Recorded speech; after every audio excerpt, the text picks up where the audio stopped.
சிவாய நம.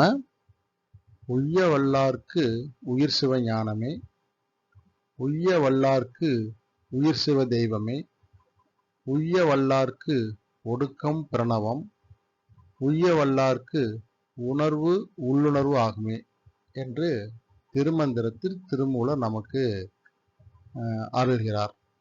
இந்த பாடல் உய்ய வல்லார்க்கு என்றால் முக்தி பெறக்கூடிய ஆன்மாக்களுக்கு, உயிர்களுக்கு தகுதி என்ன என்று திருமூலர் நமக்கு அருள்கிறார்.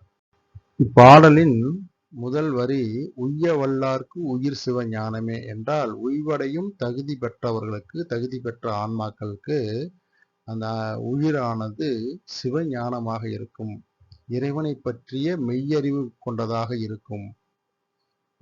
உய்ய வல்லார்க்கு உயிர் சிவ தெய்வமே என்றால், உய்வடையக்கூடிய தகுதி பெற்ற ஆன்மாக்கள் அவங்களுடைய உயிர் சிவ தெய்வமாகவே இருக்கும்.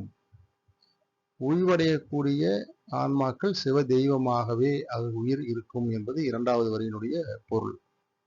மூன்றாவது வரி உய்வடையும் தகுதி பெற்ற ஆன்மாக்களுடைய மனம் ஒடுங்குகின்ற இறுதி இடம் எதுவாக இருக்கும் என்றால், ஓம் என்ற பிரணவ மந்திரமாக இருக்கும்.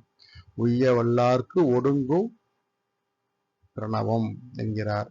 இறுதி வரி உய்ய வல்லார்க்கு உணர்வு உள்ளுணர்வாகுமே என்றால், உய்வடையும் தகுதி பெற்றவர்களுக்கு, அந்த தகுதி பெற்ற ஆன்மாக்களுக்கு எப்படி இருக்கும்னா, புற உலகை அறியக்கூடிய அந்த அறிவு, சாதாரண உணர்வு, சாதாரண அறிவு விட அகத்தை அறியும் உள்ளுணர்வாக மாறிவிடும். அகத்தை அறியக்கூடித்தான் நான் யார் என்பதும், நாம் எதற்காக பிறந்தோம், நாம் யாரை சார்ந்து இருக்க வேண்டும், பதியை சார்ந்து இருக்க வேண்டும் என்ற உணர்வு, உள்ளுணர்வு வந்துவிடும். அப்படி உள்ளுணர்வு வந்துவிட்டாலே அந்த ஆன்மா உய்வடைந்து விடும். உய்வடைந்து விடும் என்றால் முக்தி பெற்றுவிடும் என்கிறார் திருமூலர்.